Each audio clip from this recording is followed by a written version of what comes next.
बेटी, वो जैन बाहर बैठा हुआ है, एक दफा उससे बात कर तो लो। नहीं बाबा, मुझे नहीं करनी किसी से बात। मुझे नहीं करनी शादी अब। बेटी, मेरे सांसों का क्या भरोसा, तुम यूं ही रोती रही ना और मैं मर गया, कब्र में मैं तड़पता रहूंगा। नहीं बाबा, नहीं बाबा, आप ऐसी बातें क्यों कर रहे हो बाबा? तो बेटी भी भूल जाओ अपनी मासी को, जो होना था वो हो गया। मेरे कहने पे एक दफा जैन से बात करते हैं, आओ। ठीक है पापा। ठीक है फिर बेटा, आप दोनों बातें करो, मैंने एक कॉल जरूरी करनी, मैं करके आता हूँ। ठीक है।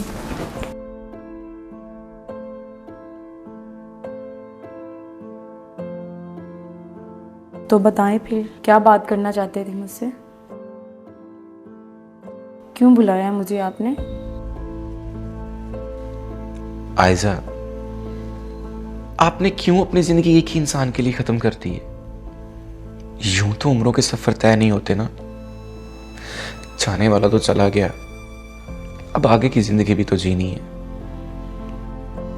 मैं तीसरी बार आपके पास सवाली बनकर आया हूं। मैं आपसे आपको मांगता हूं, मुझे अपनी हयात में शरीके हयात बना लो। मेरी जिंदगी आपकी एक कबूल कहने की मोहताज है।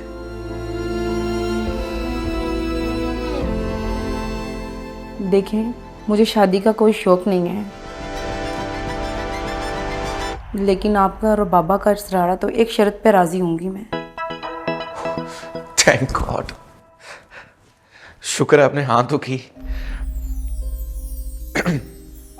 जी बताएं, कौन सी शर्त?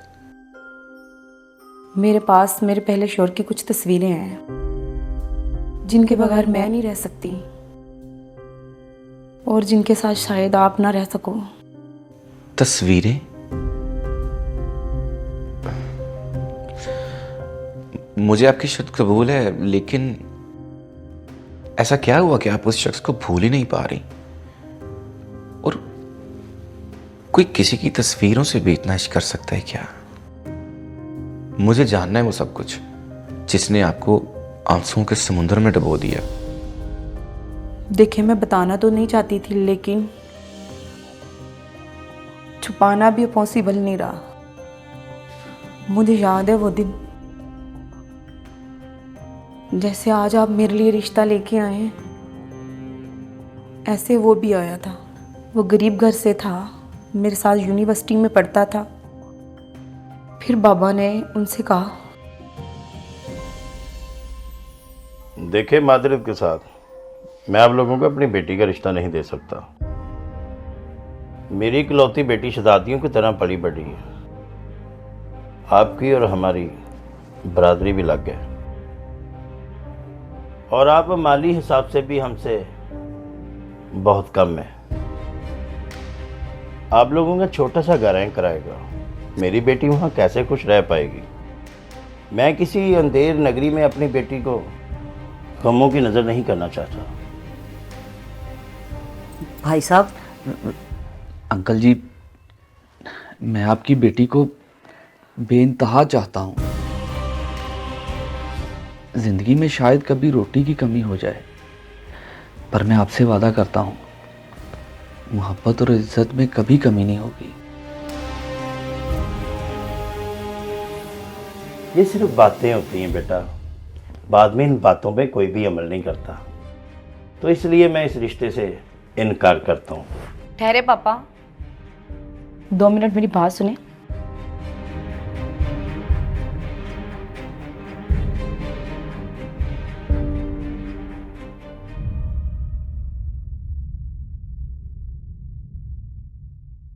पापा, जी बेटा।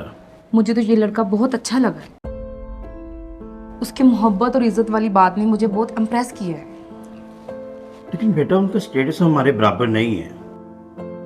पापा, दौलत से खुशियां थोड़ी ना खरीदी जा सकती है। लड़का अच्छा है, उसकी सोच अच्छी है, मुझे ये रिश्ता कबूल है।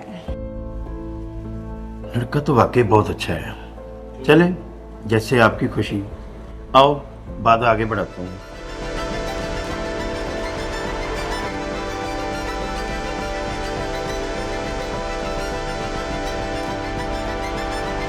देखिए, अगर आप ये रिश्ता करना ही चाहते हैं तो मैं ये रिश्ता कुछ शराइ पे करूँगा।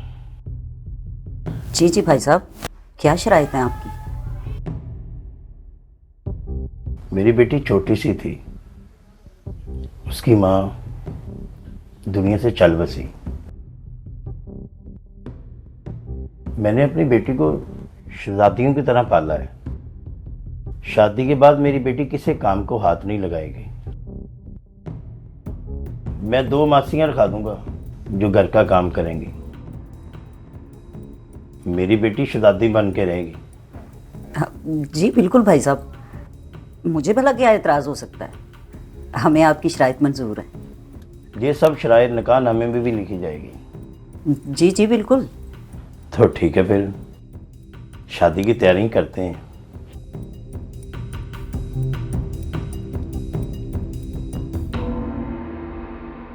जी बेटा, क्या फैसला किया तुम दोनों ने? ठीक है पापा, मैं शादी के लिए राजी हूँ पापा। शुक्र है बेटा, तेरे इस फैसले ने मेरे सीने में ठंड डाल दी है। ये कॉल आ रही, मैं जरा सुन के आता हूँ।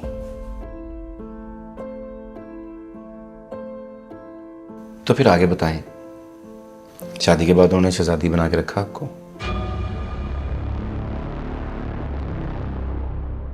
वो क़यामत याद है मुझे अभी भी।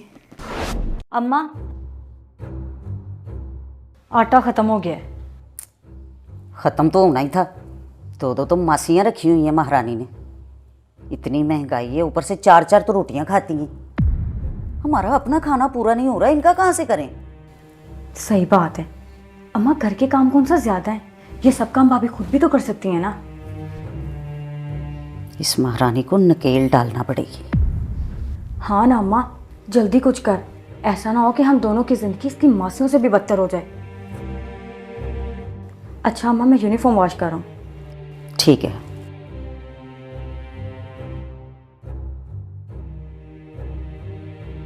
देख लड़की, मैंने तुझसे मासियों के बारे में कुछ बात करनी थी। सीधी बात करूंगी, कल को मैंने अपनी बेटी की भी शादी करनी है। अगर उसके ससुराल वालों ने कहा कि बहू के लिए 2-2 मासियां रखी हुई हैं, अब बेटी के लिए भी मासियां ही भेजो। हम तेरे बाप की तरह ज़्यादा पैसे वाले लोग नहीं हैं। बेहतर होगा अपनी मासियों को फ़ोन कर दे, कल से काम पे ना आए। पहले ही हमारी बड़ी ख़ानदान में बेइज्जती हो गई है। और मेरा फैसला है, घर का काम अब खुद किया करोगी तुम। ठीक है अम्मी, मैं उनको फ़ोन कर देती हूँ, मैं घर के काम खुद कर लिया करूँगी। यही बेहतर रहेगा तुम्हारे लिए। चलो शाबाश, अब ये कप ले जाओ, धो के अलमारी में रख दो।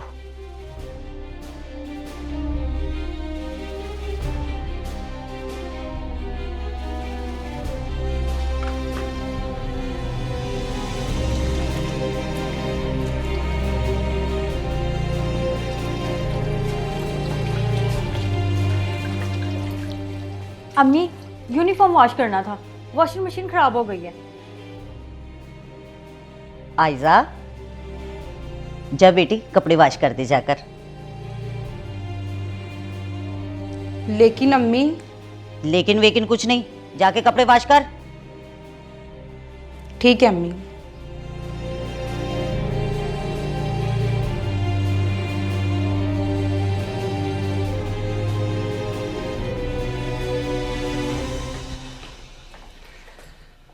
अस्सलाम वालेकुम अम्मी। वालेकुम सलाम। क्या हाल है अम्मी? हाँ ठीक हूँ बेटा।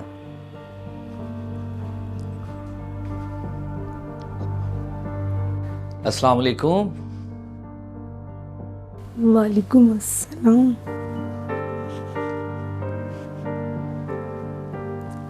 क्या हुआ है? तबीयत तो ठीक है? नहीं बस कुछ नहीं, सर दुख रहा। तुम्हें तो बुखार है, मेडिसिन ली है तुमने? मेडिसिन नहीं। तो ठीक कैसे हो ना? मैं अभी तुम्हें मेडिसिन देता हूँ, देखना तुम अभी ठीक हो जाओ।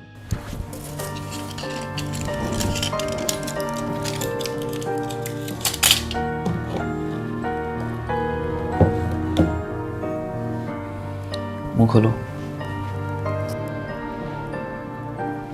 ये पानी पियो। शाबाश, और पियो वो भी।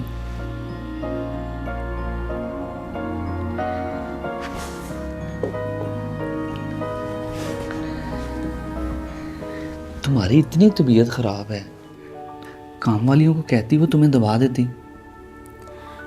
काम वाली को ना अम्मी ने मना करवा दी कि वो यहाँ ना आए।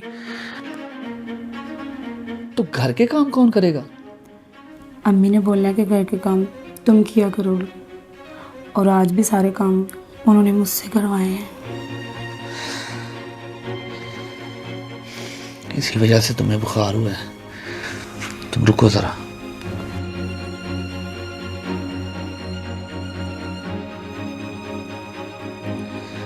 अम्मा, आपने ऐसा क्यों किया? आपको पता है वो इतने काम नहीं कर सकती, आपने फिर भी सारे घर के काम करवाए हैं उससे। और ये काम वालियों को मना करने की क्या जरूरत थी? तू ज्यादा बकवास ना कर मेरे साथ। शरीकों का सामना मैं करती हूँ। पता है लोग कितना हंसते हैं कि घर में खाने को रोटी नहीं है और दो दो काम वालियां रखी हुई हैं। और कौन सी क़यामत आ गई है अगर महारानी ने चंद कपड़े धो दिए हैं तो? वो अम्मा, उसे देखो जरा, इतना तेज बुखार हो गया उसे।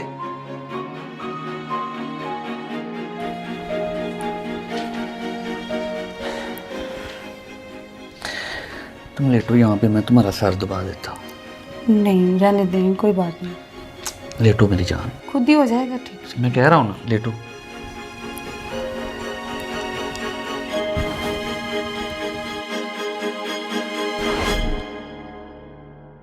सॉरी बेटा, एमरजेंसी कॉल आ गई थी।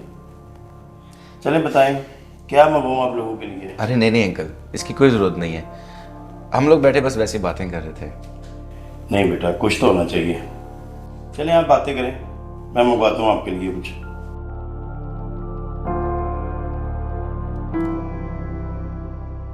शराफत के लबाते में छुपी मुनाफिक निकली आपकी सास। लेकिन वो निकाह की शराइत का क्या बना, और आपने इस बारे में अपने पापा से बात क्यों नहीं की?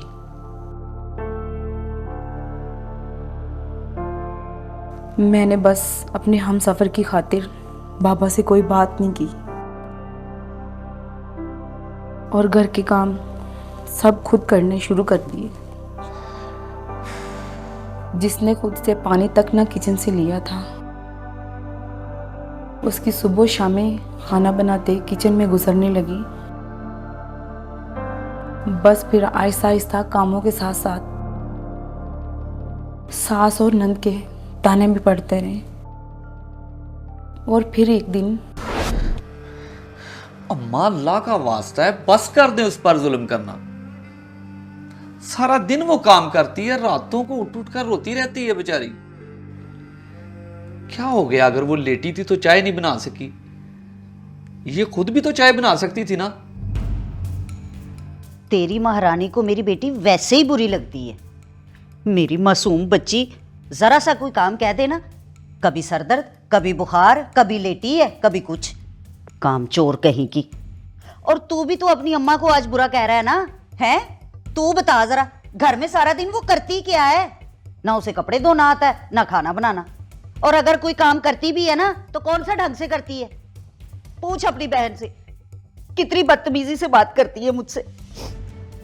हाँ ना भाई, वो आपके सामने ही अच्छा होने की एक्टिंग करती है। वैसे तो तौबा तौबा, वो अम्मी को कुछ भी नहीं समझती, बात बात पर अम्मी की बेइज्जती करती है। मेरी भोली भाली अम्मा। कल तो उस महारानी ने अम्मा को धक्का दे दिया था। इतना जुल्म करती है अब्बा पे, जालिम औरत। चुप कर तू। बस अम्मा, अब बहुत हो गया। मुझे सारा ही पता है कौन किस पे जुल्म करता है। मैंने भी फैसला कर लिया अम्मा, मैं आयजा को लेकर इस घर से चला जाऊंगा। मैं उसे अलग घर में रखूंगा। खबरदार, जो तूने अलग घर में रहने की बात की तो ये पट्टी भी तुझे तेरी महारानी ने पढ़ाई होगी ना? ये चुड़ैल मेरे बेटे को मुझसे दूर करना चाहती है। और तू अपनी माँ बहन को किसके आसरे पे छोड़ के जा रहा है? अब अगर तूने घर छोड़ने की बात की ना, तो अपनी माँ का मरा हुआ मुंह देखेगा, समझा?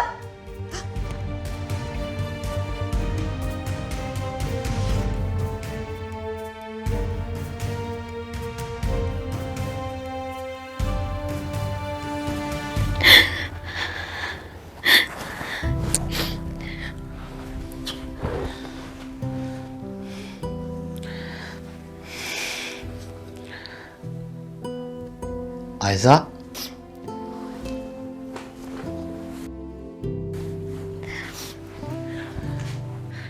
तुम रो नहीं, हम ये घर ही छोड़ देंगे। नहीं नहीं आमिर, हम ऐसा नहीं करेंगे। मैं एक बेटे को उसकी माँ से जुदा नहीं कर सकती। मैं अपना घर बसाने के लिए सारी तलखी सह लूंगी आमिर।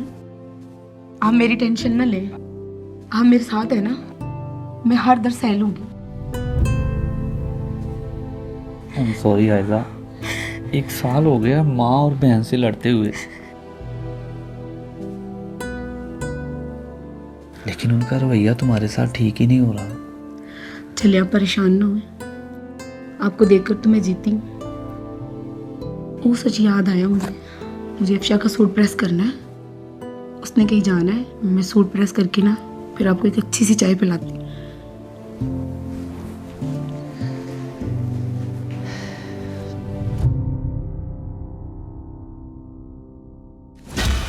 ओ, क्या हुआ है? वो अफशा, तुम्हारा सूट जल गया। ये क्या किया तुमने? तुमने मेरा सूट जला दिया। तुम्हें नजर नहीं आता? क्या हुआ, क्यों शोर मचा रही हो? अम्मा देखे ना, एक तो इसने मेरा सूट जला दिया, ऊपर से इसने मुझे थप्पड़ भी मारा है। तेरी इतनी हिम्मत, तूने मेरी बेटी को थप्पड़ मारा? नहीं अम्मा, इसी हाथ से थप्पड़ मारा ना तूने? नहीं अम्मा, इसी हाथ से नहीं मारा अम्मा, ना? नहीं अम्मा, अम्मा नहीं अम्मा, अम्मा।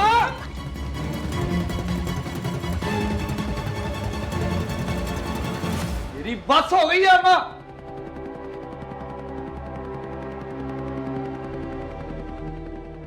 मैं कुर्बान मेरी जान, अब मेरी बर्दाश्त से बाहर हो गया।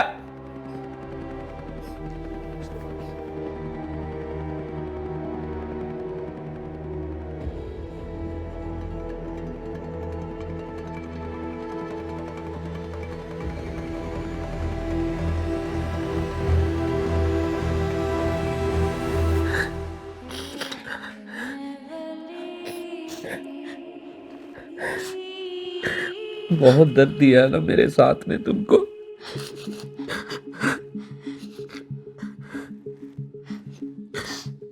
मैंने एक शहजादी की जिंदगी को दर्दों से भर दिया है ना।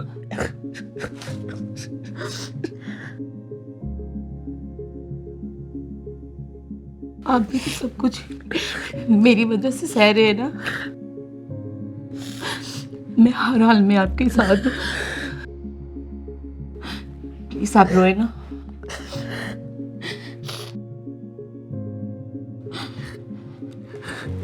शायद कि मैं अब माँ के साथ और नहीं लड़ सकता।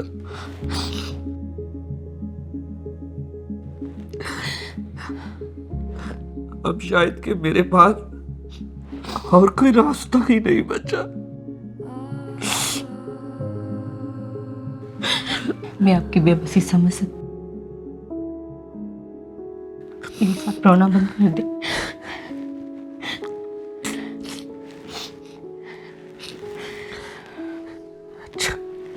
तुम्हारे हाथ पे पेन होता हो, तुम लेट जाओ।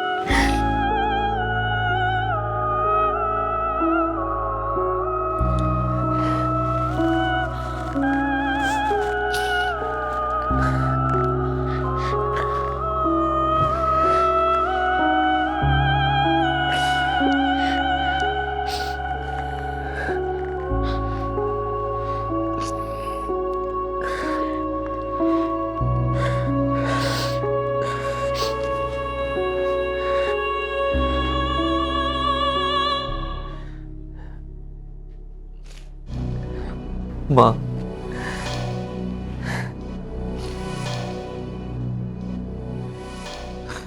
माँ मैंने आज तक आपके सामने उफ नहीं की। माँ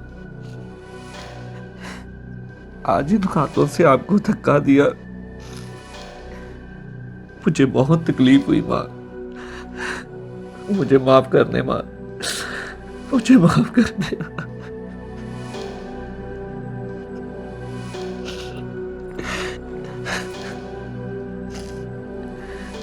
माँ आज बहुत दिल चाह रहा है आपकी गोद में सर रख कर सोने को माँ। माँ सदके जाए बेटा।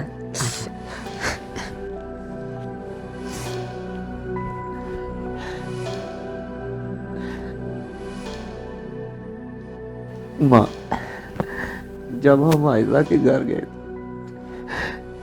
क्या आपको वो अच्छी नहीं लगी थी माँ? अच्छी लगी थी।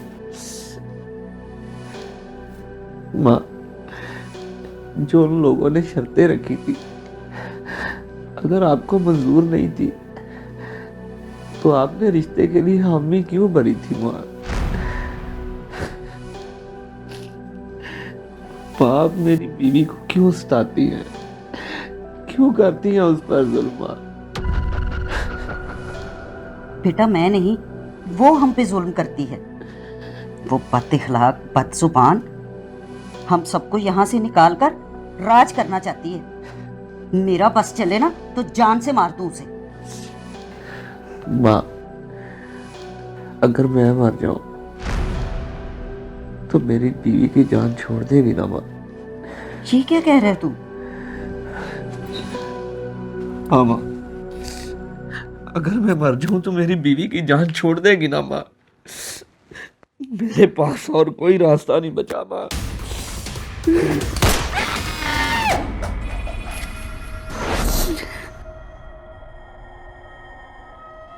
आज उसको मरे हुए 5 साल हो चुके हैं, लेकिन मैं उसकी तस्वीरों के सहारे आज भी उसके साथ ही जी रही हूँ।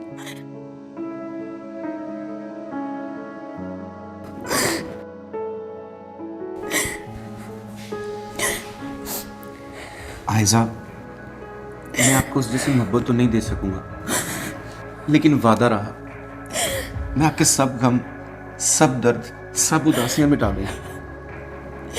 बस प्लीज आज से रोना बंद। ओके स्माइल ना।